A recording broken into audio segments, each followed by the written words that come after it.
Dirkens here. Thank you so much for joining me for my breaking news in college football.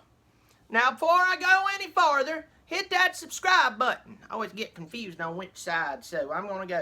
Hit that subscribe button. Yeah, hit it and turn on notifications. You get this good stuff all the time. I appreciate you joining me. I just started a series called Why Clemson Will Repeat as the National Champions. Put up my first video last night. Lord, I'm telling you, it took me many cases of beer to get that done. It was a lot of fun. It was like wrestling a bear. I've never edited before. I feel like Steven Spielberg or something. But anyway, go in there and check that out. I'll probably have it tied to this video. You'll be able to go check it out. Why Clemson Will Repeat as the National Champions. My first episode is on, who else? Trevor Lawrence. There's a big reason why anybody could win. ISIS could become good guys today if they just had Trevor Lawrence. But no, go check that out. So look, we're still months away from college football. We're about 6 months and a couple of weeks away from kickoff. Clemson's going to play on Thursday night against Georgia Tech in Clemson. Good luck on that one. We landed some really good recruits this week. One of them being, I'm having a look over here at my notes, end up being that Mitchell Mays. Mitchell Mays, big commitment for the 20 class. Big deal. Kid Bren Tucker, he said he's coming too.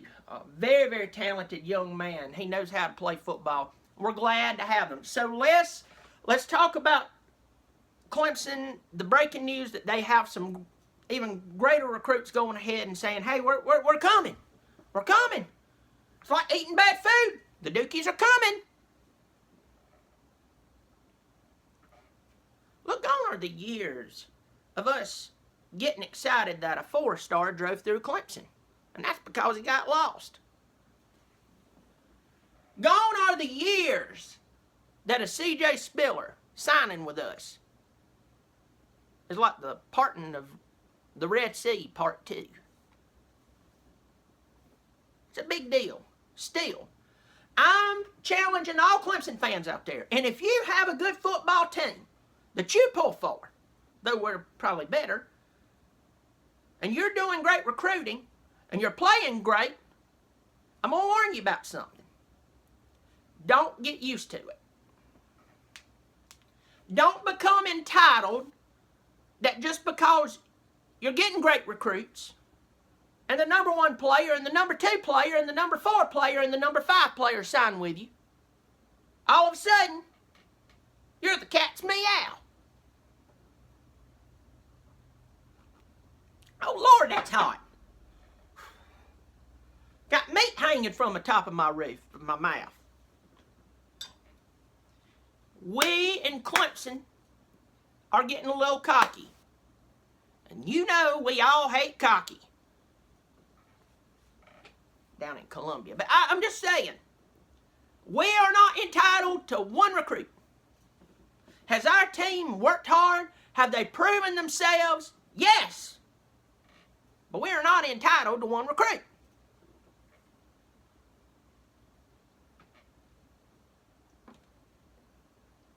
It wasn't too long ago that Southern Cal was the best team in college football, and they still didn't have a run like Clemson's had. I'm not making that up. That's true. Go look at statistics. And where are they today? I mean, good grief, where's the Pac-12? It's almost like a tsunami hit that side of the country, wiped off every good football team in college. What about Stanford? What about Stanford? Will we please stop overranking them? Will we please stop doing it? Every freaking year we have to put up with hearing about how great Stanford is. I'm not saying that they're a bad football team. Bring them to Clemson. No. We'll go there and watch what happens.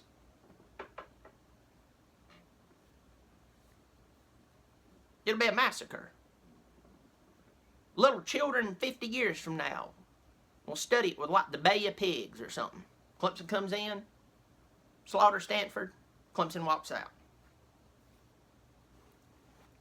But we are not entitled to these players.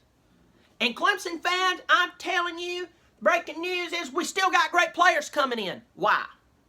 Because we have great coaches who are staying at Clemson.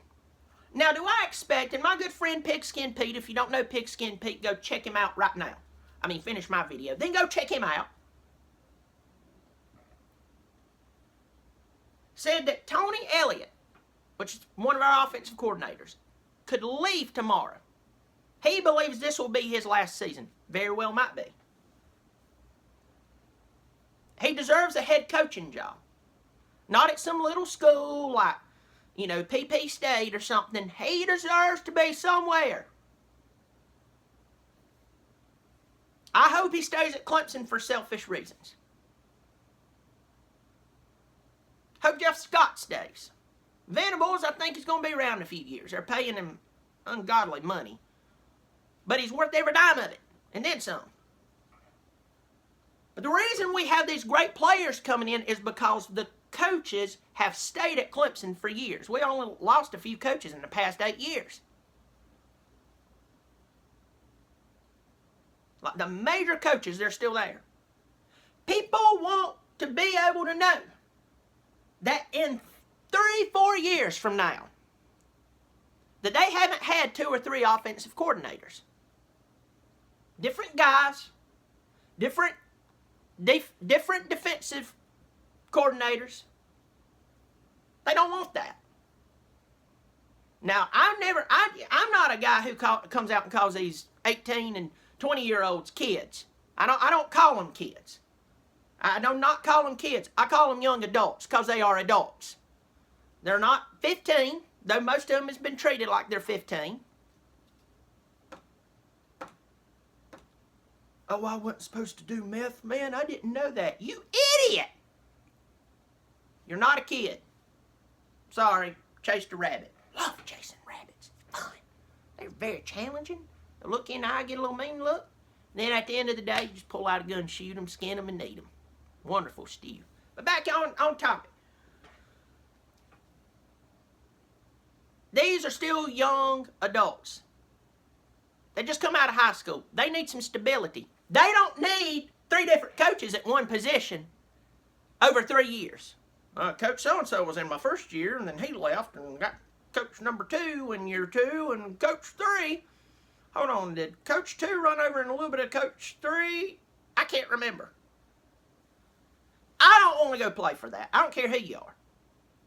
That's why we keep these recruits. The thing I'm saying is, one day, Clemson's going to lose some coaches. Dabo is great. He's wonderful. He knows how to pick coaches. He knows how to pick coordinators. He knows how to recruit players. I mean, my goodness, he asked his own team, hey, look, I know that guy's a 5-star over there, but so are all of y'all, and 4 stars. Does he fit our team? Do you want to be stuck in practice with him? Or do you think he's a piece of scum? Coach, we don't like him. All right, we ain't going to pursue him no more. That's what Sweeney does. He's great at personnel. Head coach is supposed to be a great visionary who goes out and does stuff like that. That's why we've been getting these recruits. It's not because we have the Paul. We've had the Paul for years. It's not because we're orange. Love the colors. Love Death Valley. But there's a lot of teams right now who is a shell of history, and I have told you this over and over, shell of history. If you're new, you don't know what a shell of history is. What is a shell? Laying on the beach. I'm going to get very ethereal here. Laying out on the beach, see a shell. Sometimes you turn it over, there might be a little something in it. Might be a crab. Maybe you get bit. I don't know. Maybe a terrorist with a gun. Who knows? Most of the time you turn over those shells, no matter how pretty they are, knowing that something was in them one day. You flip it over, there's nothing in there.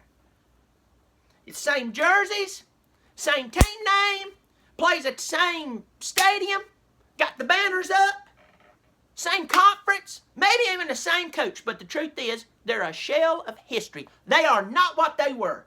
They look like it. They might try to talk like it. When it comes time to play ball,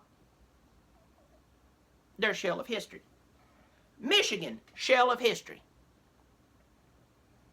Southern Cal, they play at the Coliseum. We're not playing Leinart and Bush and Well, I forgot, we can't mention Bush because that never happened according to NCAA. It did happen. No matter what went on in the background, that did happen. I don't like this whole racing crowd. It gets weird. Like Men in Black. Bing! So, I'm just challenging Clemson as though we've got these great recruits. Let's not act like other programs. I tell you right now, I love my Tigers, and I'll go beat you down anywhere if you want to talk about it. But at the end of the day, 10 years ago, where were we at? Just begging for a 10-win season. So go ahead, celebrate it, talk some trash, but don't think that we just like deserve it. Because all it takes is Sweeney saying, I'm gone, and a few bad coaching hires, and we're Southern Cal. All right, thanks so much for joining me. I do want to do a quick shout out. I have an official video for this, but I'm going to do this real quick. I have a buddy of mine over at the Sawmill Shop. Yes, the Sawmill Shop in Greenville, South Carolina makes these wonderful signs. He made this one for me right here. I'm going to, as soon as I can, get a link up for him. Wonderful. Eric, he's great. Here's another. Where's that other one I have? It failed. It's the most important one. It's of Lake Hartwell. Anyway, it's Lake Hartwell. Lake Hartwell butts up. Here it is. Butts up to Death Valley. Wonderful, wonderful. You can go on. I'll put a link down below. You can go in there and check on there. Eric's been good to me, and I appreciate that great work. Got a couple of concussions on Lake Kiwi. Can't remember them worth a piss, but I did. I heard a lot. But, yeah, go check him out and buy one of those signs. He got a bunch of other stuff. You love it. So I appreciate you, Eric. All right. Hit the subscribe button, notifications. Go check out the video. The series is going to be up. I'm going to be doing players every week proving why we are going to repeat as national championship or champions. I am Bobby Dirkens. You keep showing up. I'll keep showing out. Bobby Dirkens.